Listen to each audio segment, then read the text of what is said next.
And we are live. Hitting the table, making it everybody know. Amos Nahum, thank you so much for joining us today. I'm super happy to have you here. I'm happy just to see you smiling. I remember for the last time or the first time when we sat together at the coffee shop at Margosa, and I was impressed. So, thank you for the opportunity. Thank you so much for coming. It was an early morning coffee break. It was very rough for me. Like, I'm usually a freelancer, so if I don't work, if I don't do a project or anything, I never wake up this early. And so it was very challenging coffee break, wasn't it? But anyway, for people at home who don't know Amos Nahum is one of the biggest animal photographer, wildlife photographer in the world, mostly focusing on Arctic, if I remember correctly, on the oceans. No, the ocean, yes. The oceans in general. Or animals that have been threatening and threatened. And if any of you check out this blog post, whether it's on the website or YouTube or whatever, on the bottom there's going to be a link to see some of Amos' photos and links to his websites and things. Definitely worth your while. Take the afternoon off. Check out his work. Amazing, amazing work. And I'm super honored to have somebody on your caliber and your personality to sit here with and talk. Thank you. As I told you before, it's just good to look at you smile. I will try to make a joke and you smile and I'll be happy. Yeah, it's trying to be nice. Just trying to be nice. So when we started this podcast, one of the things I would love to ask, if it's possible from you, you did a very intense course into photography, starting by being a soldier in the army to a place when today you're going to some of the most extreme places in the world, completely isolated and doing amazing imagery. Can you tell us a little bit about that process that got you into photography and the kind of photography you do today? Let's start from something very fundamental in the Bible. And ask the people listening to us, what Eve really gave Adam? She gave him the fruit of the wisdom tree, right? But most people think that she gave him an apple. So it is this dichotomy or this kind of misrepresentation that we carry on with us from the time of millennium. So there is a lot of things that I've seen as a boy, raising in Israel and together with my father and his character and his behavior, that were really contrasting to me. So I did not believe in anything I was told. I was looking into what is behind all this negative or all this drama of anything that introduced to us. The curiosity was in me. And eventually I translated into photography and wanted to express it photographically. Later on in life, or during the service or special working that we did in a service, in one service or another, the security service or the military, there is a study that we have, or people learning in psychology, about NLP, the neuro-linguistic programming in psychology, which advises us that there are three ways which how we people communicate with each other on a level of kinesthetic, auditory, and visual. NLP claim that each one of us is only two of the three, not all three. Very few people have the ability to have in all three directions or communicating. I realize that for me, I'm very kinesthetic and very visual. But between the two, in each one of them, we exchange depend on the location where we are. So I had to take myself out of the element of home and put myself in an element that is different, and then take the camera and bring the story behind so people can focus on a picture and for me to tell the story how the picture made, or what is the perception that was about great white, for example, and how wrong was it, or is it till today, and showing, but in picture, in real, not just in word, the difference between what real to be with a great white and open and swim with them openly without cage, without bait, and the shark are smiling in front of us. But then taking the camera and everybody listen to us, understand photography. So underwater, you take picture mostly with wide angle lenses. Any wide angle from 35 millimeter to smaller to 20, 18 and 16 is actually distort the image, totally distort the image. The relationship is not the same anymore. But what happens if I take a normal lens and photograph the great white? When you look at the picture, it smiles at the camera. And it is not like between me right now on the table, less than 1 meter. And there is no problem. But for people, when they sit, they've all been stunned. They could not believe it. Because the whole story is about the great white going to kill you. And they don't know. And the same thing about many of the subjects that we have photographed. For people at home who don't kind of almost talked about so many things in the same time, which is pretty accurate, just to see how your thought process goes. You're talking about a couple of things. First of all, you trying to get into photography by combining two of your strengths, two of your natural tendencies to the way you see the world. And a lot of your work has been trying to combine also your passion for photography with your knowledge of the subject matter you're working with. So, for example, what you referred to was the fact that you photograph great whites, no cage, no protection, very, very close as we are. We have about 2 feet between us. Less than a meter. Less than a meter, and you were just taking basically close-up portraits of sharks, and that's quite scary. How did you get to this place where this is something you said, okay, I want to go ahead and take a close-up photo or get this close to a great white without any protection, any gear? The scary part is not being with the shark. The scary part is to believe what other people tell you and is not agree with you in your mind. That's the scary part. Well, what do you mean by that? Well, people tell you one thing or another about shark or about polar bear that can be scary just because they tell us the story that what they believe in. But they really checked it out. They really investigate where it come from. You mean like rumors about great whites will do this or that? But Adam and Eve, what did she give him? She did not give him an apple. She gave him the fruit of the tree of knowledge. She did not give him an apple, but automatically somebody somewhere sometime decided it is an apple. And we all got caught up with that and ran with it. So what was the case with the great shark? What was the misconception? The great white, everybody believed great white is dangerous. Great white is going to kill you. And if you swim with them especially. But the experience was, in the beginning when I started in the 80s, we went to see a great white in Australia, and we put a lot of blood and bait in the water, and the shark come take the bait. But if there was no bait, and no chum, the shark did not show up around the boat. So there is a reason why a shark behave in a certain way. If you remove one of those elements, and we remove the bait, we put chum to attract them to the direction of the boat, but no bait, there was a chance to be out of the water with them. So what you're saying is that traditionally, in a sense, the way people photographed white sharks or seen white sharks, was through baiting them, basically putting blood in the water, some meat or whatever. And when you were going at it, you tried to do it without that element. Exactly, because all of the great white shark trip going to a certain very specific location, area around the world, which is mostly where the seals are, or seals just been born. This is where great white will congregate at a certain time of the year to feed themselves, and especially on the adult, because there are more blubber in them. Mm-hmm. So there will be Mexico, will be South Africa, will be Australia, or also New Zealand. When we go there, so there are sharks in the particular base area. To attract them to come to the boat operator need to put blood in the water, or mix of blood, or mix of fish with oil. It will be slick on the surface. Hopefully, because the shark's sense of smell is so strong, the shark will follow it and come to the boat. To keep the shark around the boat, they have to put pieces of bait on a line, throw it in the water. The shark hopefully come in, try to take the bait, they pull the bait out of their mouth. Then the shark get aggravated and get one more time, and one more time, and one more time, and eventually hit the cage, and everybody is happy taking a picture from the protection of the cage. Oh. So nothing there is ecologically right, nothing there environmentally right, nothing there it is respectful.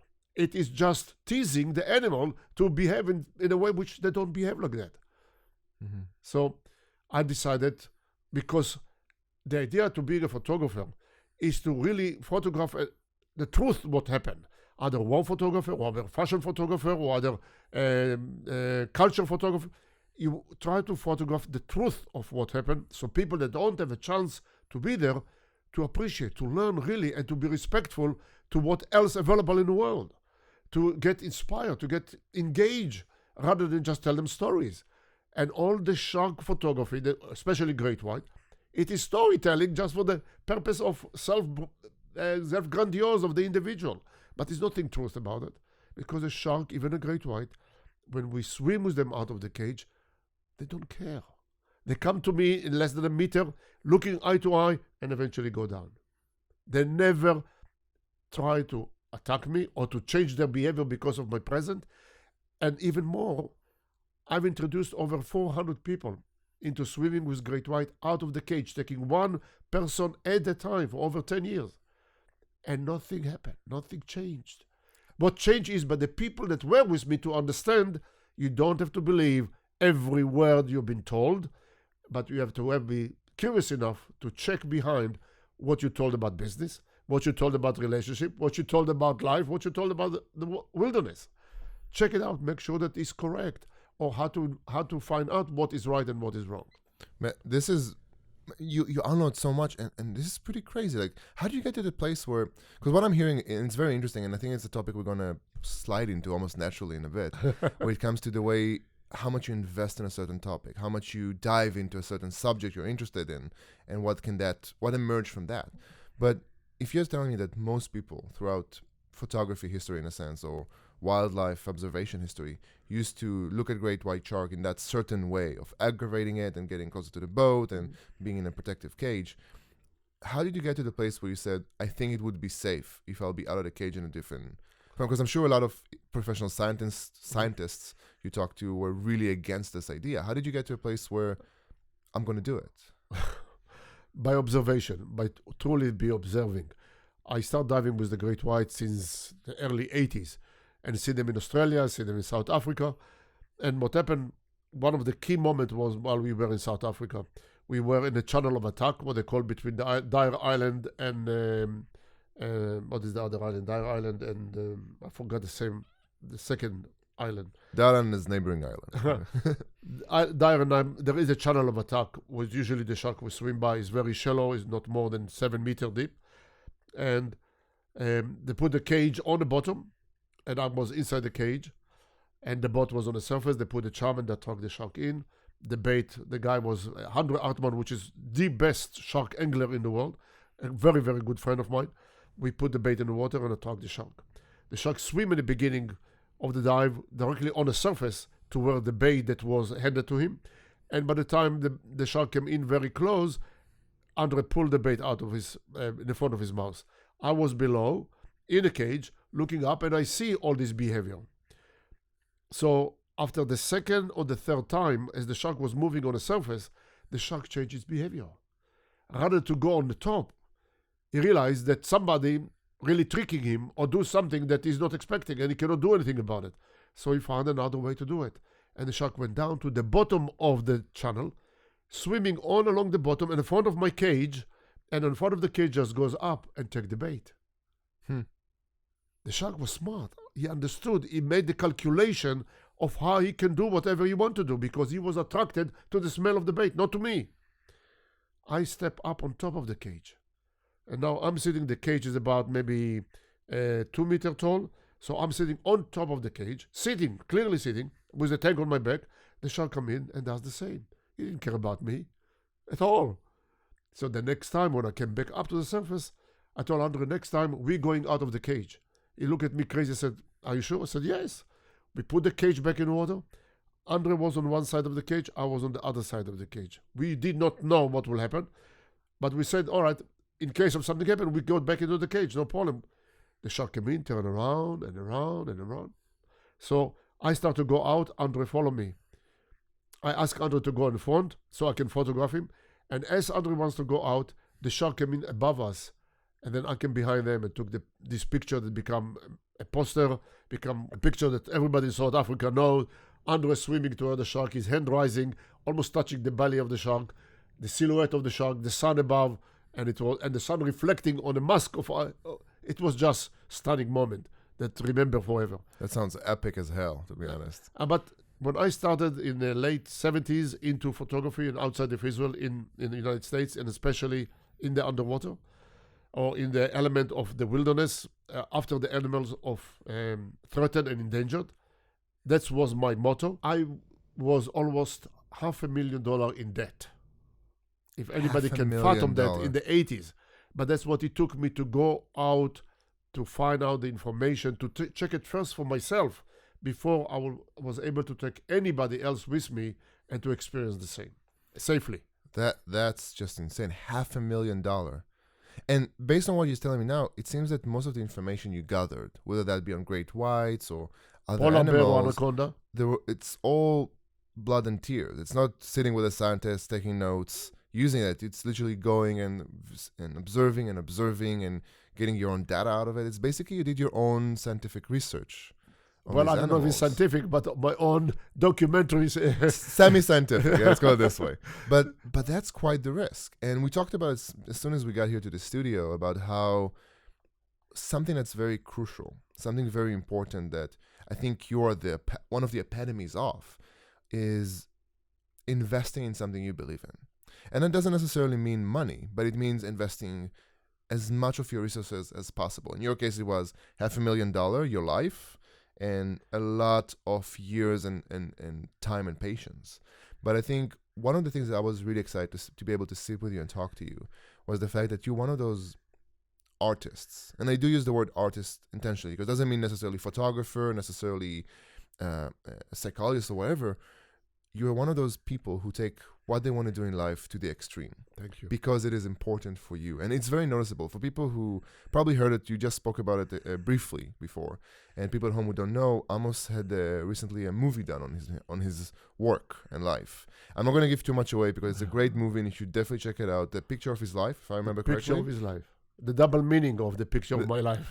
And I'm not going to give too much information from the movie, but one of the scenes there, and one of the topics you can clearly see is how much he's in his element. When they're going out to the wilderness and basically doing those high-risk photography projects and high-risk expedition and researches, you seem calm. You seem to be in it. And what do you think is that? Why do you think it's so, I wouldn't say natural for you to go ahead and take the risk, but you do have a tendency for it. You do have the muscles for it, the mental muscle to, this is going to be very, very risky. I'm going to do it. How do you think that came about? Thank you first very much for your awareness and understanding my psychic and what's going on. I did not know that originally. And what happened is, indeed, during the movie, that with Yoni and Adam, especially due to Yoni and Danny and Adam, it came to me and then clearly became even more like it was like a gate opening, like explosion, that I was under post-traumatic effect because of the war and what happened to me, or what I took part of during the war. It's not happened to me, it's happened to all of us, to so many of us. But I was part of this exposure. I did not know that. I did not understand it. I just knew, and indeed that is my understanding for a long time, that I needed to survive rather to fall down into it. As my sister said in a movie, and is in the movie, and I can say it now easily. Fortunately or unfortunately, my father beat me when I was very young, a lot. This was his culture that he came from. And my sister said that if I would let fear ever take over me, I was long time gone. So it is in a way his behavior toward me, or his physical behavior toward me, or abuse if you want to call it. In today's life it's called abuse. Then it became education. Yeah. Because in the Bible it said, Chosech shifto soneh bno, the father that does not hit his son. Save the whip, hates the son. Yeah. What a mentality. But anyway, so it strengthened me to a point about survival, and I was able to do that.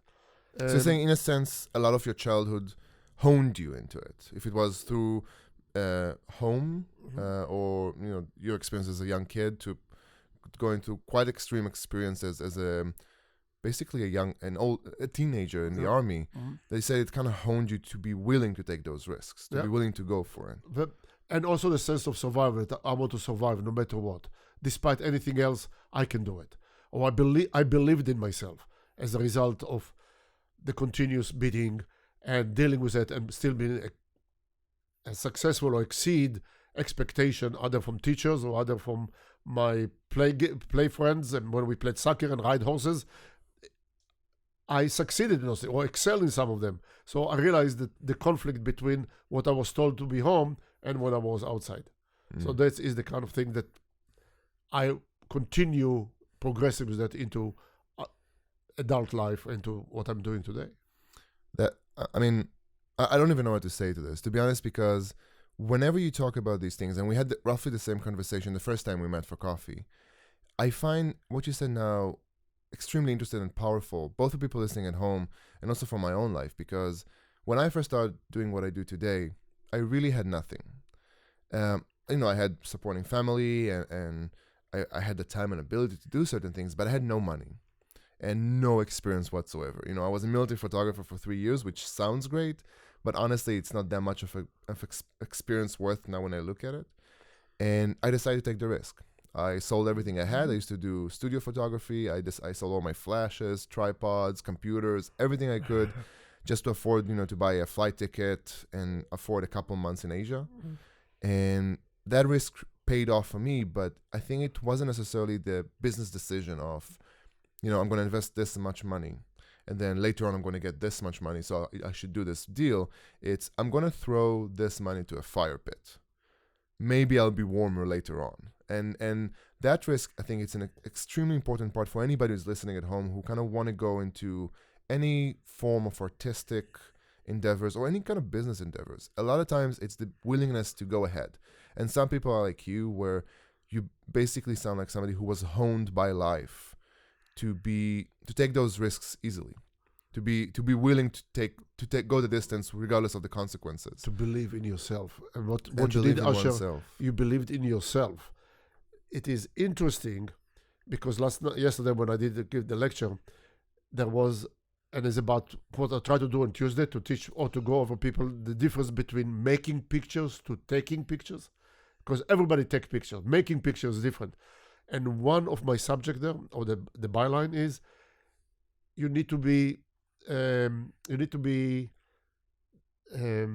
driven by mental discipline to push yourself through physically, mentally, and emotionally, and then you create something that nobody else have, and that is your own, and then it become your signature. And that's what you did with your culture work, culture photography, or which bring the environment of other culture around the world into the people's mind. And when I saw your work, I got impressed, because you see that you're not just taking a picture of the place. You went to the detail, or to the essence that most people don't see.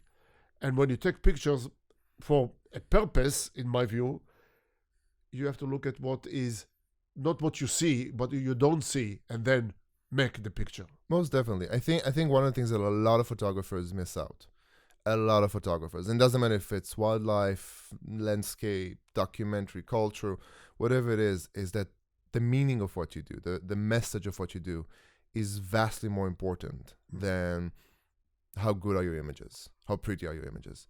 And it's interesting you said it, because I came to photography from a very different place. And we have a bunch of differences between us, but one of them is that everything I do today came from my dad, in a direct link. My dad was an actor, a mimist, and ever since I can remember myself, I was taught about art through theater. And one of the things that he kept repeating when I was getting into photography and doing these stories is one of the harshest truths that are in theater, where nobody cares. Nobody cares. Nobody cares about the stage, about the actors, about the light, about the sound. These are all toys. These are all the reasons people want to come see it, but they don't really care for it.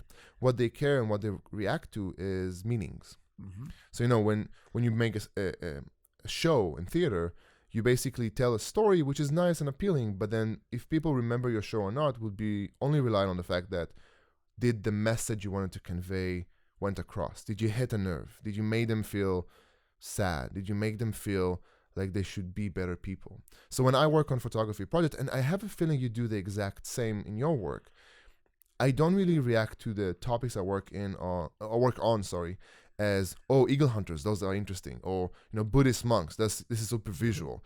I'm always saying this would be the stage upon which a story could be told. Mm-hmm. So I think when you and I worked, when we met in a previous event where we're doing both lectures, I talked about a story I did in northern India, mm-hmm. which is basically ancient Tibet, some parts of ancient Tibet. And I was working with a young kid who's a Buddhist monk, and Buddhist monks have been photographed in and up and down, whatever you want to say about it. And all these photos are quite cute, and they're quite interesting in a sense, but they're very repetitive.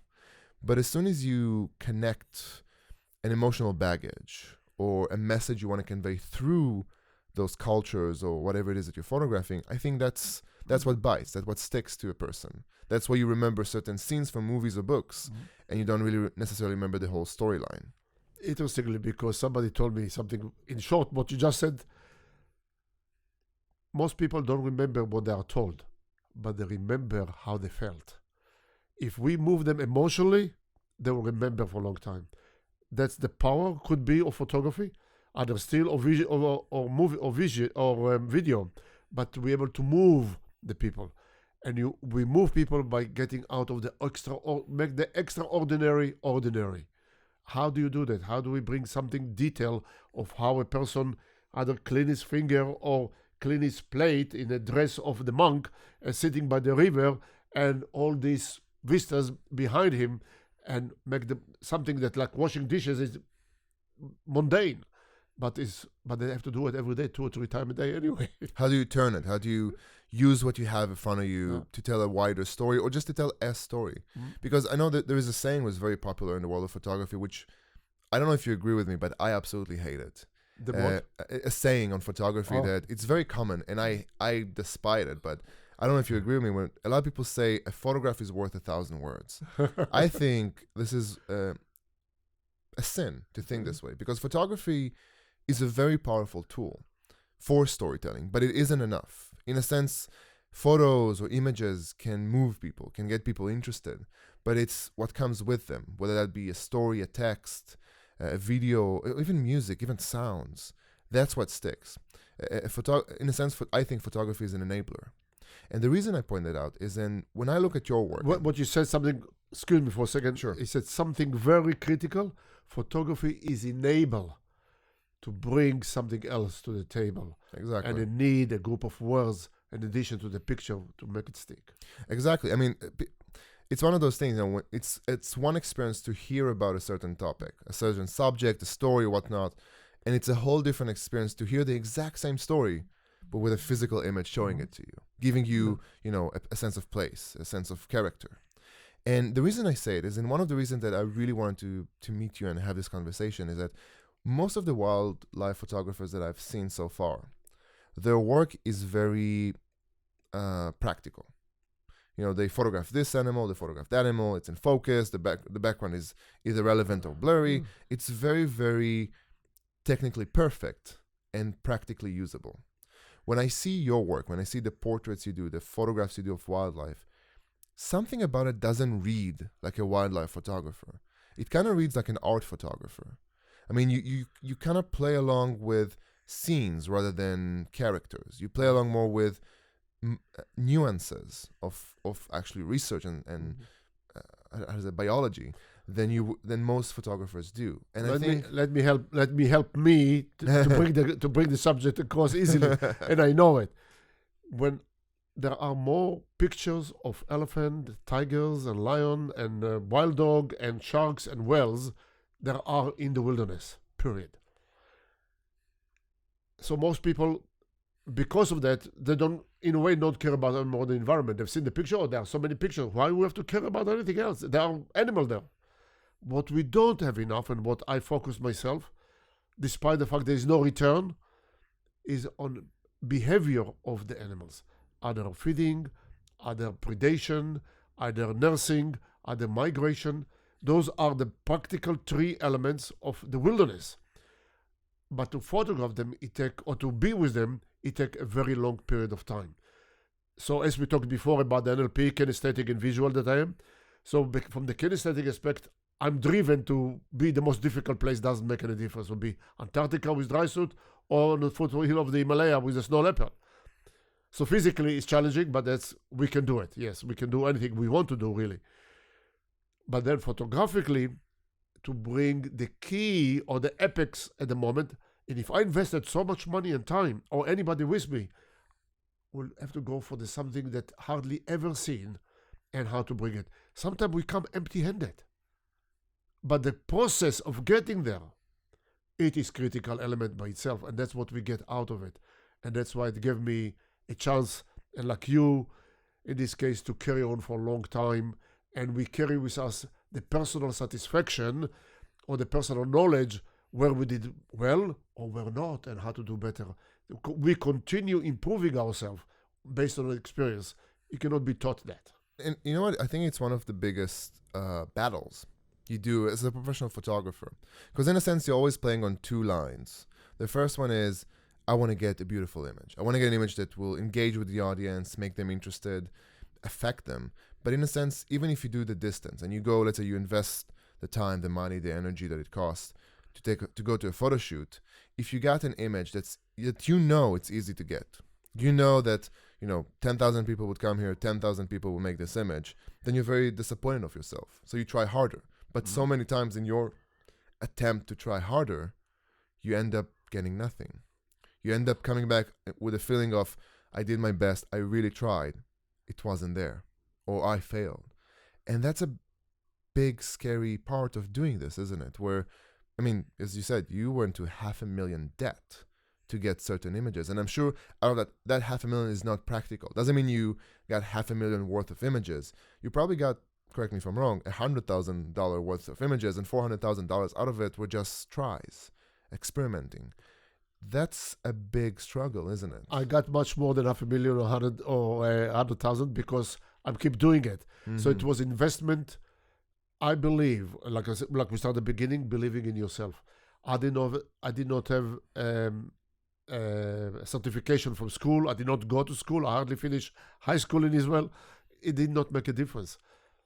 What make a difference is what I learned out of that and how I can use it. Nobody could take this experience out of me. I had to believe in myself that I will invest it and I'll get it. And if not, at least I had a life experience.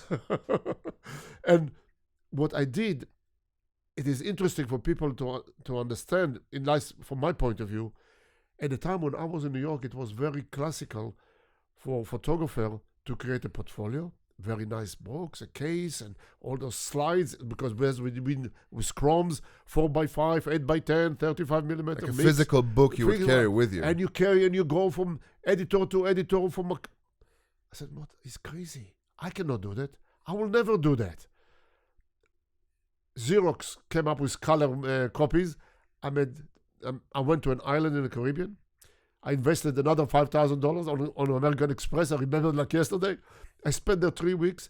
I photographed from the air, from the land, and underwater. I said, I must believe or make believe that National Geographic sent me to do. Oh, somebody sent me to do a story. Why did it have to be? I did a story. I printed. I sent it to 12 magazine, and I said, if this will be accepted and anybody buy a picture from there, I'm okay. I can do it.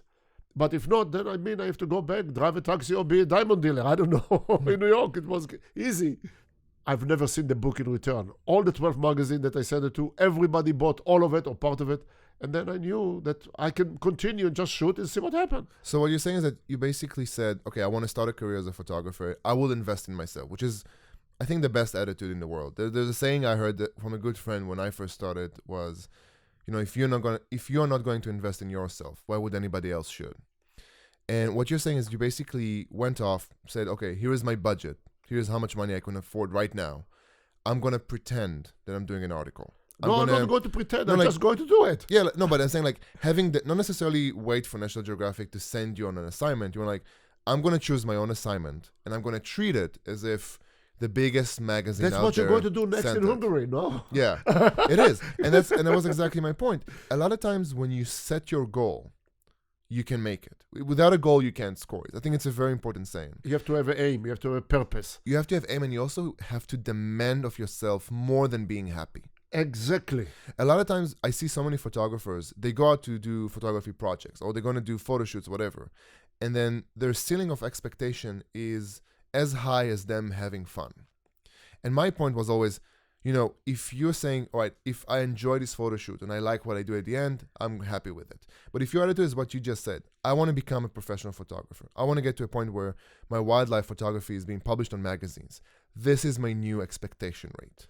I'll have to stop you. I'm sorry. I'm sorry. I'm getting emotional now. I don't want to be published in the magazine. It is immaterial in my book. But if somebody wants my picture and want to publish it, fine. If it affects someone. Exactly. I had a problem, as I told you, with my father, and everybody I know, because it's classical in Israel, among the Jewish family at the time, that the young boys or girls have to have a profession, be a doctor, be a lawyer, be somebody. My father wanted me to be a carpenter. This was his job. I never wanted to be a carpenter. I was pulled into photography or whatever else I did in the army. while I was in New York and I was dealing with myself and up and down and money and debt, and I had a chance to talk with a shaman, a Hawaiian shaman, and he told me something I'll never forget. And if it affected me, I'm happy to affect you and anybody else watching us or listening to us today. He told me, Amos, if anybody stop for 5 seconds looking at your picture, you did better than any banker or any lawyer or any politician or any doctor. And I took it, honestly, I took it with all my heart, and I never stop. And I will not stop tomorrow either. Because this is what makes a difference. If you can come tomorrow from Hungary or for what you did in Tibet or in India, and people stop because of that, or like I watch your work when you did your work on the presentation, that's make all the difference. Rather than just getting paid for that. If people just take something out of it and go, we had kid that was in my presentation in August from Bet Gabriel. A kid, 10 years old. He came again together with his mother from Ben Gabriel to Tel Aviv. And he gave me a print that he designed, or he painted with a picture of the polar bear and his blessing on the back of the paper. It is more than any magazine will pay me tomorrow, no matter what. If I can affect other person tomorrow, if you can, in your culture photography and the color that you bring up and the behavior on the facial expression of the children when they work together with adult, it makes all the difference in the world. We're leaving the legacy for the younger generation to be better than what we are. Use art for what it is. Art is designed to pass along rather than have an ego trip. I have another issue. You continue call it professional photography. I don't know what professional photography mean. It is you photograph or you take. It is a profession, like a singer, like a sculptor, like even a politician. It is not about how much money I get for the picture.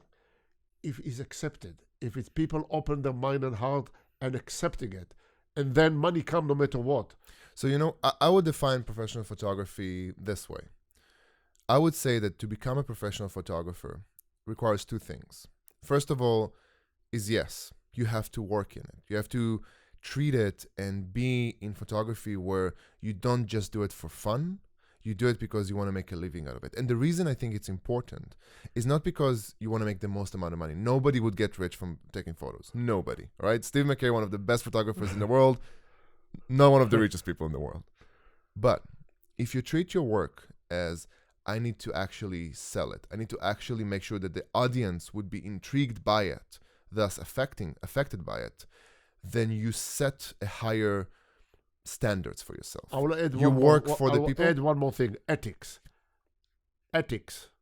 If you do photography with ethic, with a standard of operation that either sell or not sell, people will recognize it eventually. And that will also be the difference between doing it for fun. Exactly. And I think when I say professional photography, a lot of time I don't necessarily mean, just make money out of it or make sure you sell it. I'm saying make sure you treat your work as something that's valuable. Bravo. Something that is a profession, something that's worth investing in, and you are willing to do so. But why the profession? I want to argue with you now about profession. Let's do it. I would you told me we have to have a conversation. Why it has to be a profession? If you do something out authentic from your heart with ethics that you want to stand by it and willing to stand by that, either good, bad, or difference, it is what it matters. It's not profession. It is just you yourself presenting yourself to the world. I think that unless you do it as a profession, you have no incentive to put it into the world. So for example, when I do something, because I make a living out of it, because that's what I want to do in my life. My main But you're not interest, making a living as good as a diamond dealer or car dealer. I'm not talking about the quality of it, in terms of the profit. But I'm saying, if I say, okay, I want to be a photographer. Profit will come no matter what. I will argue with you till the end of the days. Profit will come no matter what. The question is what you mean profit. Enough to eat hummus and pita 2 times a day, or enough to fly from here to there and hummus and pita. That's the best thing. thing. Exactly. No, I'm not saying in terms of how much money I make. Again, my point is this: when you say I want to make a living out of photography, I want to be a professional photographer, meaning that you make sure that whatever you do has to call out to the world. You intentionally try to. If you say I'm doing it for myself, it is so easy to slack. It is so easy to say like, I'm happy with this. Because you don't always work your gears to make sure that you affect somebody, that you pass it forward. If you say it's in my profession, even if it doesn't necessarily mean I want to earn more money from it, it necessarily means I want to affect more people. because that's my job. That's why I'm here on this world. Mm-hmm. When you treat anything as your job, as So your why do we call it profession, professional? Forget the word professional, because that's scary. People don't understand what the word professional mean, or maybe become intimidated by the word professional. so how would you call it? Well, like we just said, what you just said, call it work from your heart. Be with ethics and make your work as good as you can or better. Always aim for better. Always aim to go deeper. Always aim to outdo yourself what you did last time. And then the world react to you. So let's find a word for it. Would you call it invested photography? How would you something like this? That would be better. Try to be invested in what you do. Yeah, be invested in what you do. Be connected and be willing to stand by it. And I think if there's anything to be taken from this conversation so far, and you can see it from the way you treat your work, the extreme length upon which you go for, whether that means distance of travel, extremes, whether that, again, be the Himalaya mountains or the freezing cold, is being willing to invest both yourself, life-wise, time-wise, financial-wise, and also spiritually into a certain topic.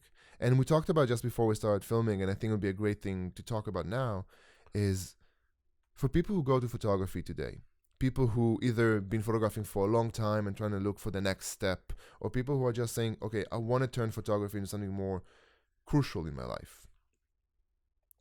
What would you say would be the most important feature that they need to adapt? Curiosity. Be curious. Whatever you take a head on, be deeply curious and look deeper and deeper and deeper, because you'll never know what you're going to find out. And you'll be amazed. Especially when you say curiosity is necessarily into a subject, isn't it? Because you can be curious about so many things, but there's a beautiful saying I like a lot to say. It's called jack of all, ace of none. Okay, jack of all trade and nothing. Yeah, so in a sense, when you say curiosity, I think it will be very helpful for people if they choose a topic to be interested in, to be curious about. And we can see about your work as well. I mean, you do have a certain lane you go on, and you just go as far as possible within it. But I'll help you and all our audience. When I decided to become a full-time photographer, not a professional photographer, full-time photographer. Invested full-time photographer.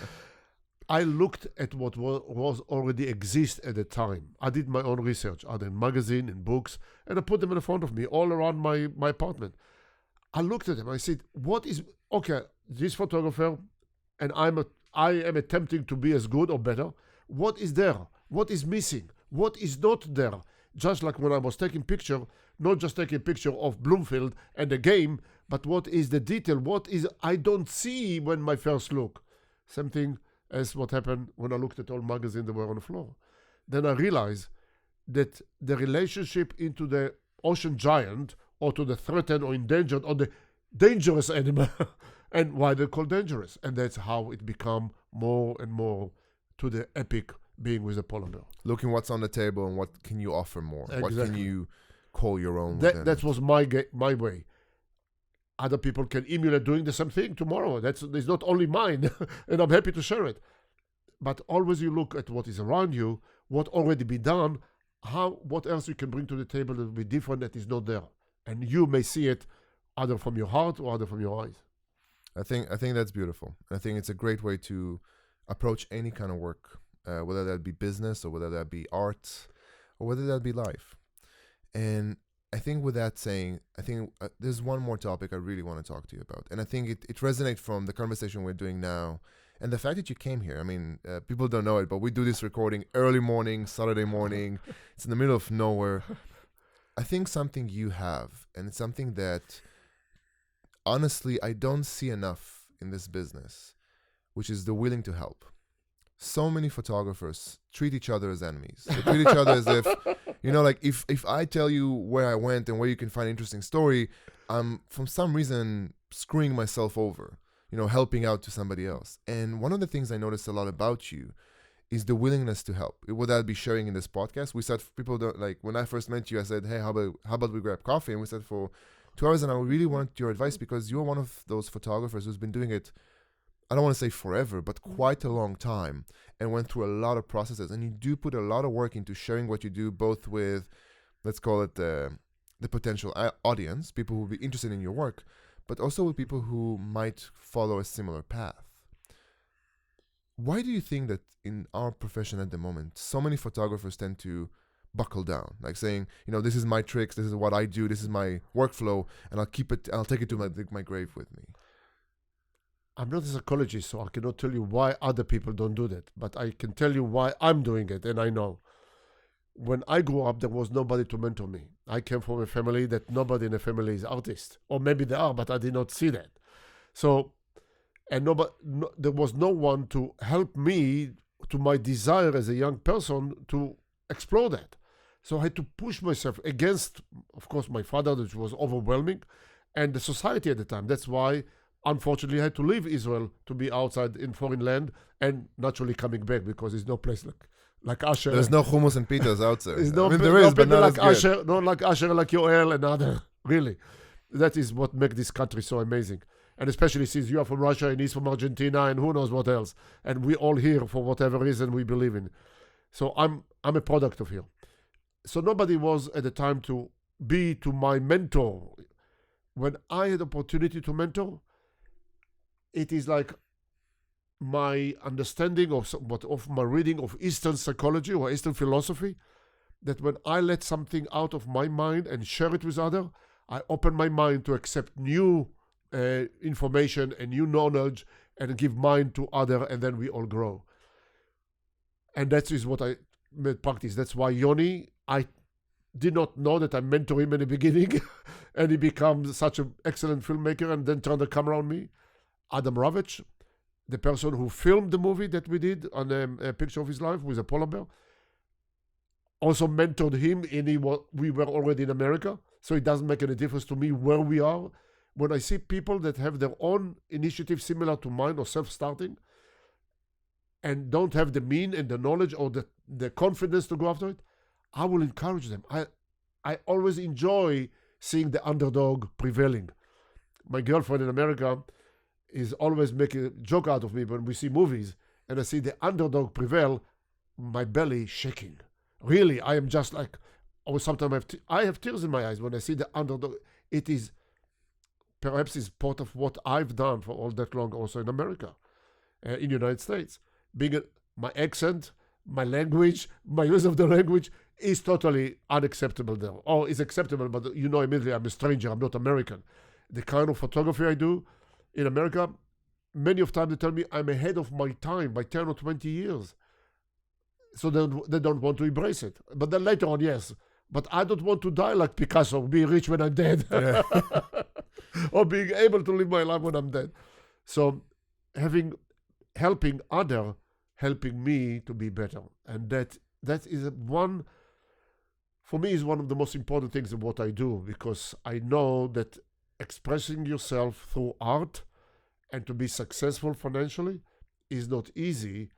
And some of these people, especially when they have the self-start and willing to sacrifice, I'm willing to give everything I got to make them help.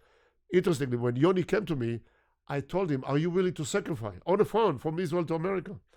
And he asked me, what do you mean? I said, everything you got, money, time, and emotion. And he said, yes. And he said, where we are going? I said, let's meet in France. Even not going diving or taking a picture anywhere. He said, why France? Because it was a film festival in Antibes. I said, that's where I'm going. You want to be? Go there. Then we see what you can do. And sure enough, he showed up. That's what makes the difference. That's what makes people grow, isn't it? Yeah. And I think that really sums up everything we talked so far. The idea that what you do, regardless of your profession, specifically now we're talking about photography, but in general, when you do artistic work, it's what you leave behind. It's how you help other people grow and yourself as well. Mm-hmm. So I think when you do work, whether that be your photography work or mentoring work, or just having these conversations that people can learn from and grow from, you grow yourself and you help other people grow. Because when you're gone, if you do this for the ego trip, nobody would remember anything. If you do it because you want to convey something and you want to pass something forward, it will work. It will stick.